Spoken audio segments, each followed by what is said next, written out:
अस्सलाम वालेकुम नाज़रीन, आज की वीडियो बहुत ही इंटरेस्टिंग है। इन दो हिंदू बहनों ने इस्लाम कबूल कर लिया है। दोस्तों वीडियो बहुत ही इन्फॉर्मेटिव है और इन्होंने हिंदुइज़म के बारे में कुछ बातें भी बताई है। दोस्तों वीडियो बहुत ही इन्फॉर्मेटिव है और लास्ट में हम डॉक्टर जाकिर नाइक का बयान भी सुनते हैं। तो आइए वीडियो की जानिब बढ़ते हैं, वीडियो को स्टार्ट करते हैं। मैं आपसे जानना चाहता हूँ कि कितने पैसे आपको मुसलमानों ने दिए? उधर जाके बुतों की पूजा की जाती है, मूर्तियों की। इस्लाम कबूल करने के हवाले से किसी ने प्रेशराइज किया, थ्रेट किया? जो हम खुद अपने हाथों से देवता देवती बनाते हैं वो हमें क्या देंगे? इसमें किसी का कोई हाथ नहीं है, हम अपनी मर्जी से खुद आई हैं इधर। 33 करोड़ में से आपने कम से कम कितने खुदाओं को देखा है? अल्हम्दुलिल्लाह काफ़ी अरसे से हिंदू कम्युनिटी की हैसियत से हम पाकिस्तान में रह रहे हैं। हिंदू मत और ईसाईयत के अक्सर जो अकायद हैं वो मिलते जुलते हैं। वो कौन सा ऐसा पहलू था कि जिसकी वजह से आपने ये फैसला किया कि मैं इस्लाम कबूल कर लूँगी? किताबें तो कई तरह की हैं, उनमें जो बुनियादी किताबें हैं उनके 4 वेद हैं। जब आप हिंदू थे तो तरीका इबादत क्या था आपके यहाँ? वहाँ भी खुदा के साथ शिर्क किया जाता है और यहाँ भी खुदा के साथ शिर्क किया जाता है। यानी ना वो खा सकती हैं, ना वो बोल सकती हैं, ना वो मांग सकती हैं। हम हिंदुओं के ये नहीं मनाते हैं, हमारा मजहबी त्यौहार है हालांकि। हिंदू धर्म में क्या तरीका कार है यानी रूहानी और जहनी सुकून हासिल करने के लिए? अग्नि के इर्द गिर्द ही वो फेरे लेते हैं। कहा जाता है कि पाकिस्तान में अक़लियतें जो हैं वो गैर महफूज हैं, हिंदू हों ईसाई हों। इस्लाम के लिए, अल्लाह पाक के लिए, उनके दीन के लिए अगर इससे भी बड़ी बड़ी कुर्बानियाँ देनी पड़े तो हम पीछे नहीं हटेंगे। मैं आपसे जानना चाहता हूँ कि कितने पैसे आपको मुसलमानों ने दिए? हमें कोई भी नहीं मिला। लेकिन किसी ने कोई डराया है, धमकाया है? क्या मामला हुआ है, क्यों आपने जो है वो इस्लाम कबूल कर लिया? नहीं, हमने अपनी मर्जी से इस्लाम कबूल किया है। हम इस्लाम से मुतासिर होकर इस्लाम की तरफ आए हैं। मैं आपसे अगर पूछूं कि इस्लाम में सबसे जिसने आपको मुतासिर किया वो कौन सा ऐसा पहलू था कि जिसकी वजह से आपने ये फैसला किया कि मैं इस्लाम कबूल कर लूँगी? इस्लाम कबूल करने का सबसे मुतासिर कुन ये था कि वो एक खुदा को मानते हैं। हमारे हिंदू मजहब में त्रिमूर्ति को माना जाता है और उनके 33 करोड़ आगे अवतार हैं। 33 करोड़ में से आपने कम से कम कितने खुदाओं को देखा है? ये कितने खुदाओं की मूर्तियाँ आपके यहाँ मौजूद हैं? चंद कोई देखा हुआ है। अगर हम देखने बैठते रोज एक को तो 33 करोड़ दिन चाहिए। नहीं देखे जाए। माशाल्लाह। यानी आपने फरमाया कि सबसे इस्लाम में मुतासिर कुन जो चीज़ है वो तसव्वुर तौहीद है। सानिया, इस्लाम में आप कौन सी ऐसी चीज़ है जिससे सबसे ज़्यादा मुतासिर थी? इस्लाम में मुतासिर इस बात से हुए हैं कि वो एक खुदा को मानते हैं, खुदा की इबादत करते हैं। मज़ीद ये कि इस्लाम में औरत को इतना बुलंद मुकाम दिया हुआ है कि कोई भी औरत अगर इसका मुतालिया करे तो वो किसी और मज़हब में रहना ना चाहे। माशाल्लाह माशाल्लाह। अल्लाह सुब्हानहू व तआला जो है वो आपको जज़ाए खैर अता फरमाए। ज़हरा, हिंदू मत में औरत का क्या मुकाम है? हिंदू मज़हब में ये है कि वो औरत को पैदा ही इसलिए किया जाता है कि वो मर्द की खिदमत करे। पहले औरत जब शोहर मतलब के फोत हो जाते थे ना तो उनके साथ ही औरत को भी जलाया जाता था। हाँ, जिसको सती कहते हैं। जी, जिसको सती कहते हैं। जब सती का ये ख़त्म हो गया तो उसके बाद अब जो है ना शोहर के मरने के बाद जो है औरत को बेवा करार दिया जाता है। सफ़ेद लिबास ना वो किसी खुशी में शरीक हो सकती है ना, इवन दो कि मेरा ख्याल है मेकअप करने की भी ज़ेवरात पहनने की इजाज़त नहीं है। यानी वो जिस मकसद के लिए पैदा की गई थी, जब उसका शोहर ही इस दुनिया से चला गया तो बस ठीक है, अब तो वो दुनिया के ऊपर बोझ है। पहले वो जला देते थे, अब उन्होंने कहा अच्छा भी जलाना अगर ये ह्यूमन राइट्स के अगेंस्ट है तो ठीक है फिर, लेकिन ये भी तो कोई उनके हकूक नहीं है। मजीद ये कि हिंदू मत में औरत को कोई खास मुकाम नहीं दिया गया, हालांकि इसमें काफ़ी ज़्यादा देवियां हैं लेकिन औरत को झूठ की मानित माना गया है। यानी मकर से ताबीर जी, मकर से ताबीर किया गया है। अल्लाह पाक ने ख़वातीन के लिए कुछ आयाम रखे हैं हिंदू मत में। जब इन आयाम में ना तो वो किसी को छू सकती हैं। अच्छा, ख़वातीन इन आयाम में किसी को हाथ भी नहीं लगा सकती? जी, ना छू सकती हैं, ना किसी से बात कर सकती हैं, ना वो उनके हाथ पे कोई खाना खा सकती। सिर्फ यही नहीं कि हिंदू मज़हब औरत को ख़ास मुकाम नहीं देता, इसके बरअक्स इस्लाम औरत को बहुत ख़ास मुकाम देता है। यही वजह है जो दुनिया में इस्लाम कबूल करने की तादाद है वो ज़्यादा ख़वातीन की है। हाँ, अल्हम्दुलिल्लाह, बिल्कुल। मैं तो अक्सर ये बात कहता हूँ कि दुनिया में अक्सर इस्लाम कबूल करने वाले जो हैं वो उसमें ख़वातीन हैं, अल्हम्दुलिल्लाह। नारियल होता है या कीमती अशिया होती हैं वो मूर्तियों के आगे रखी जाती हैं, तो मूर्तियाँ वैसे उसको खाती भी हैं? नहीं। यानी ना वो खा सकती हैं, ना वो बोल सकती हैं, ना वो मांग सकती हैं। यानी ये हमारी अकल पे मातम करने का एक मुकाम है कि हम खुद बनाई हुई है मूर्ति अपने हाथों से ही उनको बना के उनकी पूजा शुरू कर देते हैं, उनके आगे खाना रखते हैं और बाद में जब सारे लोग चले जाते हैं तो वही खाना हम खुद खा लेते हैं। जी। तो ये यानी बड़ी अजीब सूरत हाल है। खाना तो दूर, अगर इनके आगे कोई जानवर यानी कुत्ता, बिल्ली या चूहा कोई आके बोलो ब्रास भी काट जाए तो ये खुद उससे अपने आप को पाक भी नहीं कर सकते हैं। सच्ची बात है कि क्या बेहिसी है जी। बल्कि मुझे याद है कि कराची में एक खातून ने इस्लाम कबूल किया तो मैंने उनसे पूछा कि इस्लाम कबूल करने की क्या वजह बनी, तो उन्होंने कहा कि मैं मंदिर में ज़िम्मेदारी अदा करती थी और एक दिन मैंने देखा कि एक बिल्ली ने जो है वो पखाना कर दिया मूर्ति के बिल्कुल करीब। तो मैंने कहा कि जो देवता अपने आप को इस गंदगी से पाक नहीं कर सकते वो हमें गुनाहों से कैसे पाक करेंगे। तो हम यानी किस हैसियत से अपने गुनाहों की मुआफ़ी इनसे मांगते हैं कि जो अपने आप को इस तरह की गंदगियों से पाक नहीं कर सकते। जब हम कोई आम हिंदू से पूछते हैं कि आप कितने खुदाओं में मानते हैं, कुछ हिंदू कहेंगे 3, कुछ कहेंगे 10, कुछ कहेंगे 100, कुछ कहेंगे 1000 और कुछ कहेंगे 33 करोड़ 330 मिलियन।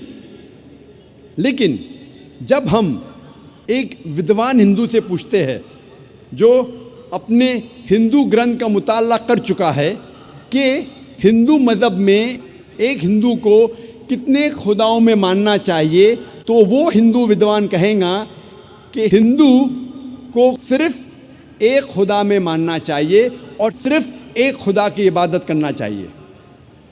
लेकिन आम हिंदू वो एक फ़लसफ़े में मानते हैं जिसे कहते हैं पैंथीइज़्म। पैंथीइज़्म के मानी सब कुछ खुदा है और आम हिंदू ये मानता है कि सब कुछ खुदा है। पेड़ खुदा है, सूरज खुदा है, चांद खुदा है, इंसान खुदा है, सांप खुदा है। हम मुसलमान ये मानते हैं कि सब कुछ खुदा का है। पेड़ खुदा का है, चांद खुदा का है, सूरज खुदा का है, इंसान खुदा का है, सांप खुदा का है।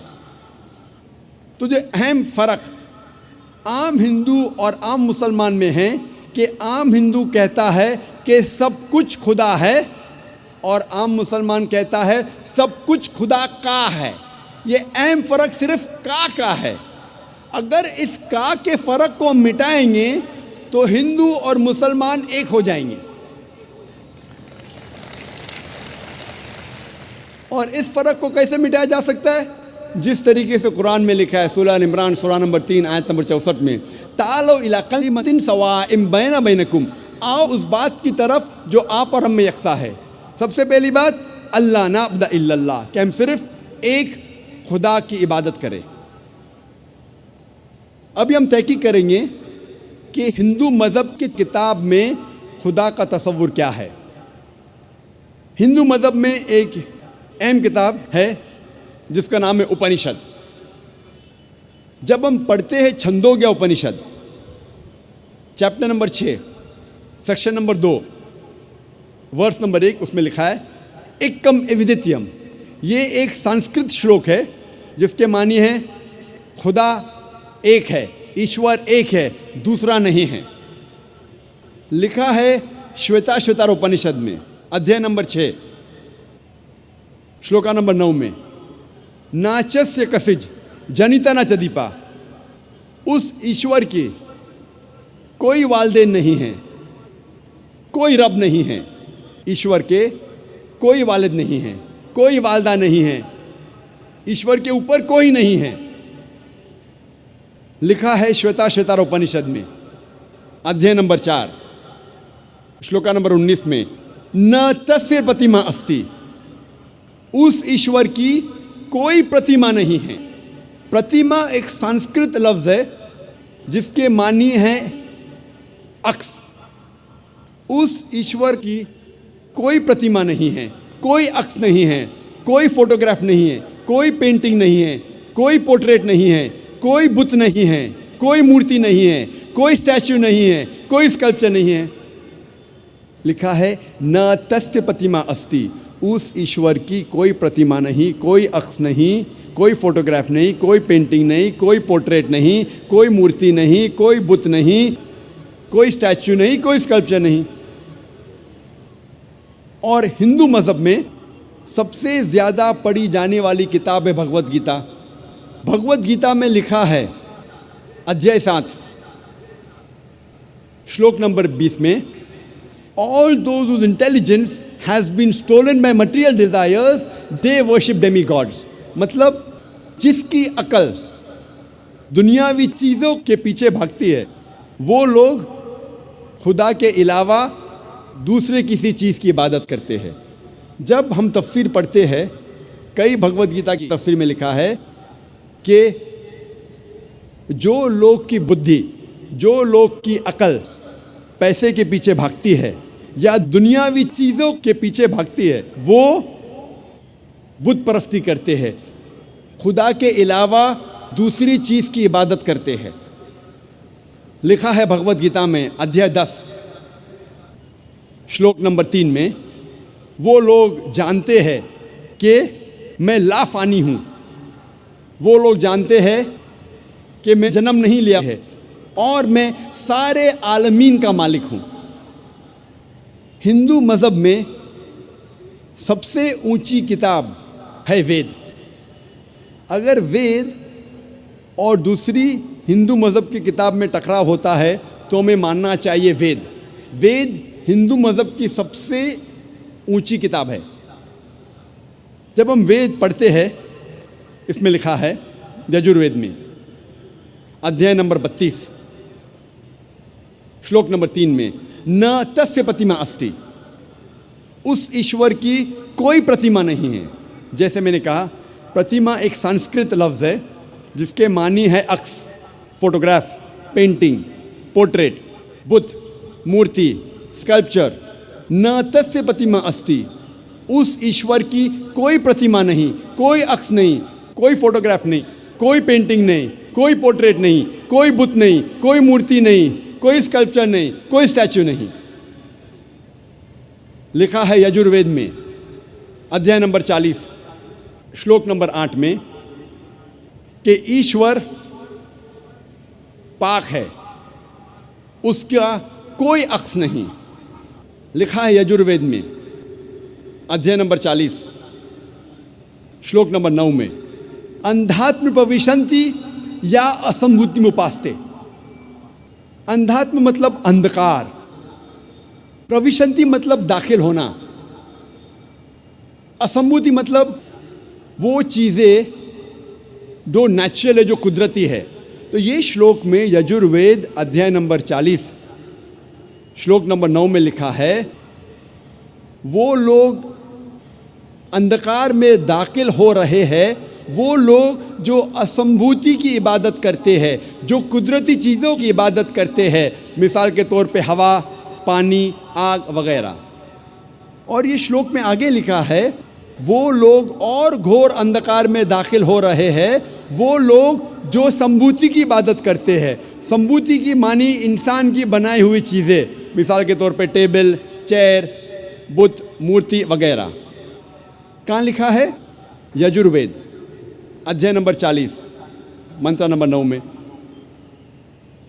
आगे जब पढ़ते अथर्ववेद में लिखा है किताब नंबर 20 अध्याय नंबर 58 मंत्र नंबर 3 में, देव महासी, महान है वो ईश्वर। और वेद में सबसे ऊंची मानने वाली वेद है ऋग्वेद। वेद 4 किस्म की होती है, ऋग्वेद, यजुर्वेद, सामवेद, अथर्ववेद। ये चारों में सबसे ऊंची वेद है ऋग्वेद। ऋग्वेद में लिखा है किताब नंबर 1 अध्याय नंबर 164 मंत्र नंबर 46 में, एकम सत्य विप्र बहुधा वेदांते, सत्य एक है, सच एक है, ईश्वर एक है। और साधु संत और विद्वान इस ईश्वर को कई नामों से पुकारते हैं। ये पैगाम फिर से दोहराया गया है ऋग्वेद में किताब नंबर 10 अध्याय नंबर 114 मंत्र नंबर 5 में इसमें लिखा है कि खुदा एक है, ईश्वर एक है। ईश्वर एक है, लेकिन विद्वान, संत, साधु इस ईश्वर को कई नामों से पुकारते हैं। और जब हम ऋग्वेद पढ़ते हैं किताब नंबर 2 अध्याय नंबर 1, सिर्फ किताब नंबर 2 अध्याय नंबर 1 में 33 नाम और सिफतें दिए गए हैं इस ईश्वर को।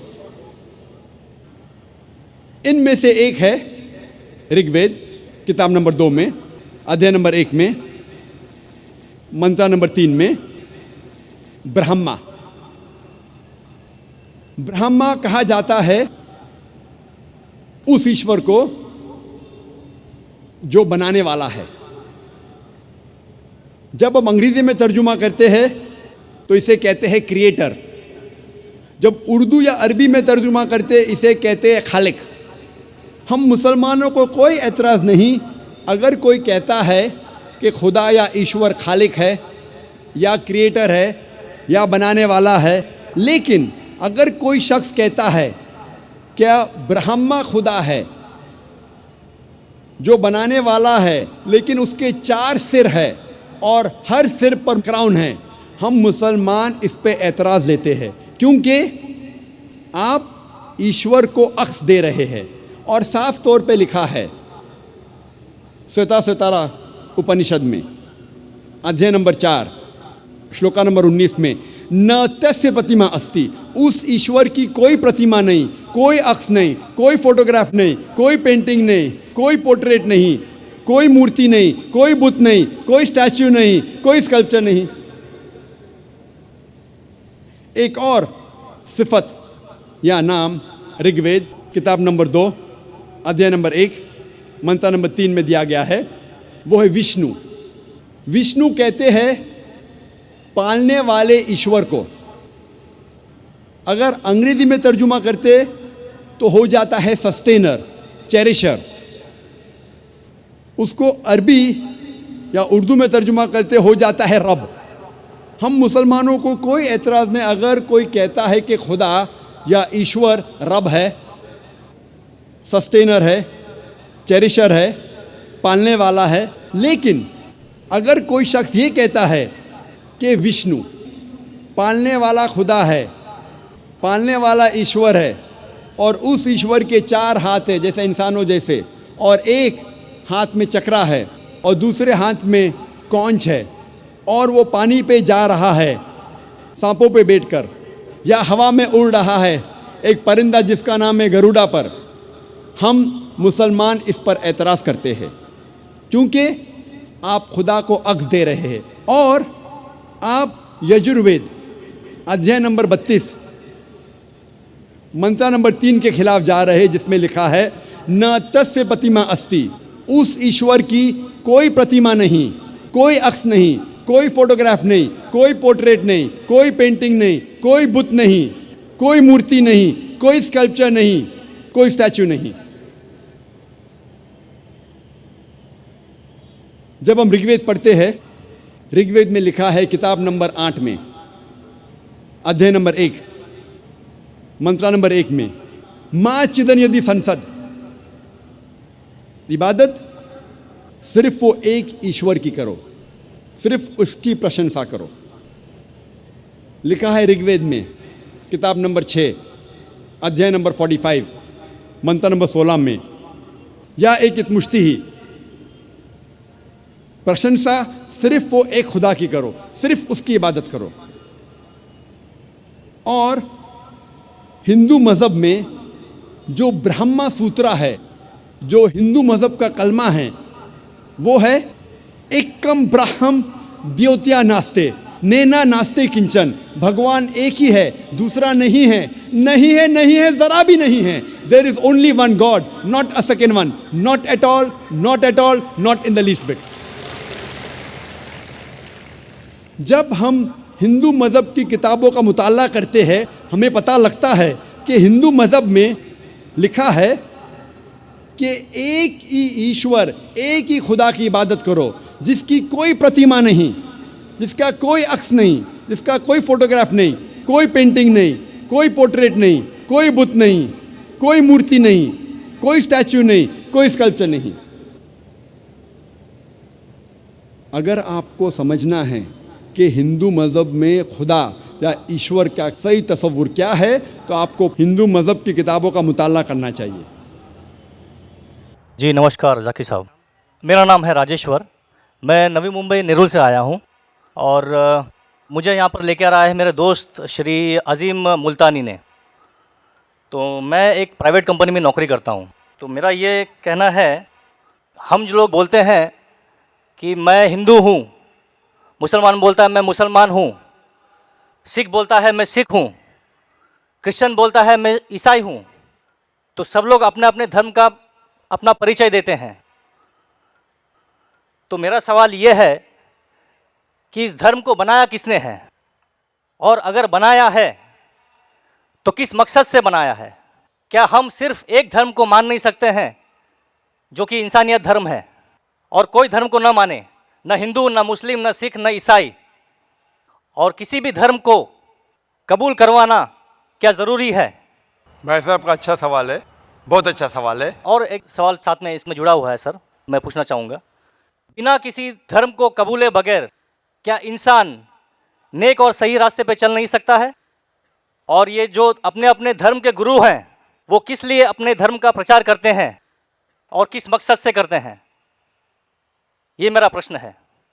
भाई साहब का बहुत अच्छा सवाल है कि लोग कहते हैं मैं हिंदू हूँ, मैं मुस्लिम हूँ, मैं सिख हूँ, मैं ईसाई हूँ। तो ये धर्म को किसने बनाया? धर्म होना चाहिए कि सिर्फ, बिल्कुल सही है, धर्म होना चाहिए कि, और वो होना चाहिए इंसानियत। भाई साहब पूछते धर्म होना चाहिए कि, फिर पूछते क्या धर्म को कबूल करना जरूरी है, और क्या एक धर्म में मानना जरूरी है? भाई साहब ने अच्छा सवाल किया कि कोई कहता है मैं मुस्लिम हूँ, कोई कहता है मैं हिंदू हूँ, कोई कहता है मैं ईसाई हूँ, कोई कहता है सिख हूँ। ये धर्म को किसने बनाया, और धर्म होना चाहिए एक। आपका पहले भाग जो सवाल का बिल्कुल सही है। कुरान में अल्लाह ताला फरमाते सूरह अल इमरान में सूरा नंबर 3 आयत नंबर 19 में, इन्ना दीन इंदल्लाहिल इस्लाम, अल्लाह के नज़दीक सिर्फ एक ही दीन सही है, वो है अपनी जिंदगी अल्लाह के, खुदा के, ईश्वर के, भगवान के अहकामात के मुताबिक बसर करना। तो दीन होना चाहिए एक ही। ये इतने दीन किसने बनाया? इंसानों ने बनाया।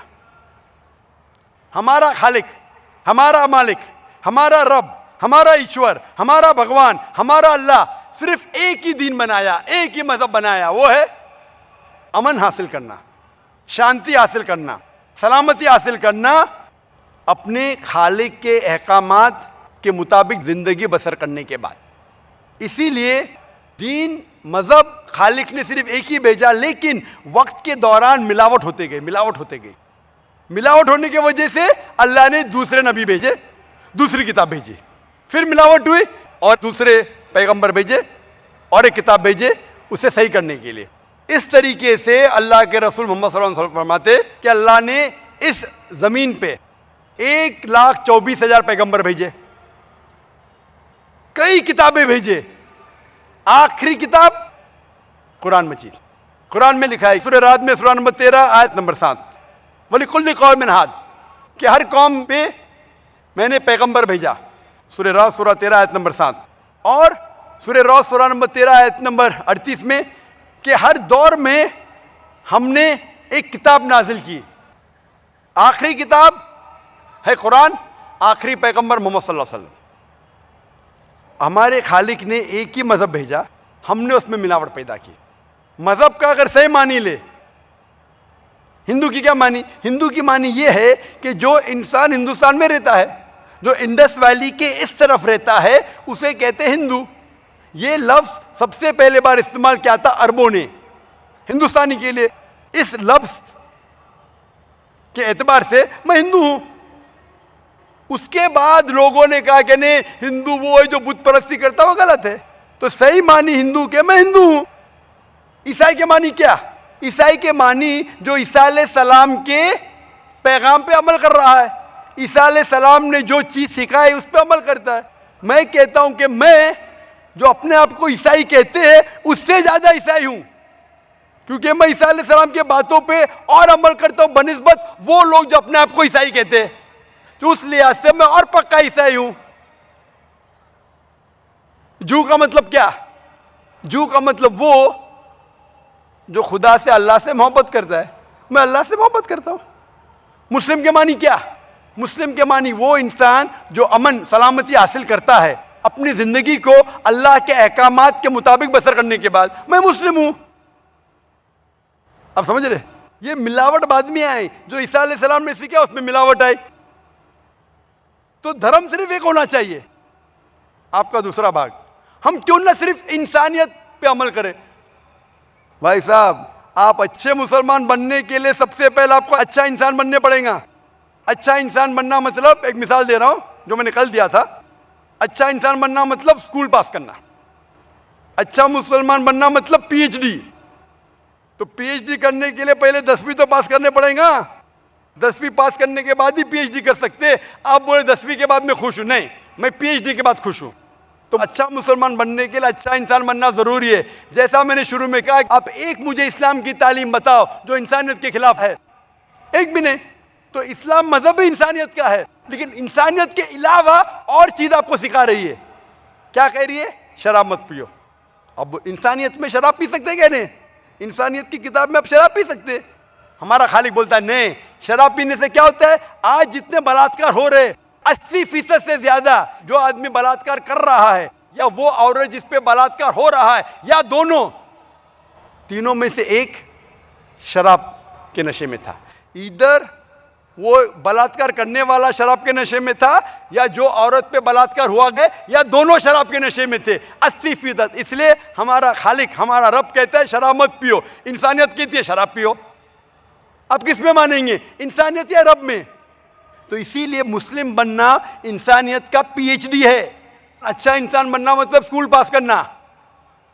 मैं बिल्कुल आपसे सहमत हूं। अच्छा इंसान पहले बनो, फिर मुस्लिम बनो। अच्छा मुसलमान बनने के लिए रब की इबादत करना जरूरी है। आपने पूछा कि कोई मजहब को फॉलो करना जरूरी है? बिल्कुल। अगर आपके पास रूल्स रेगुलेशन नहीं है, आप जब स्कूल में जाएंगे आप बोलेंगे स्कूल के रूल्स को फॉलो करना जरूरी है क्या? मैं एक दिन पीले कपड़े पहनूंगा, एक दिन नीले कपड़े पहनूंगा, एक दिन लाल। नहीं, रूल फॉलो करो।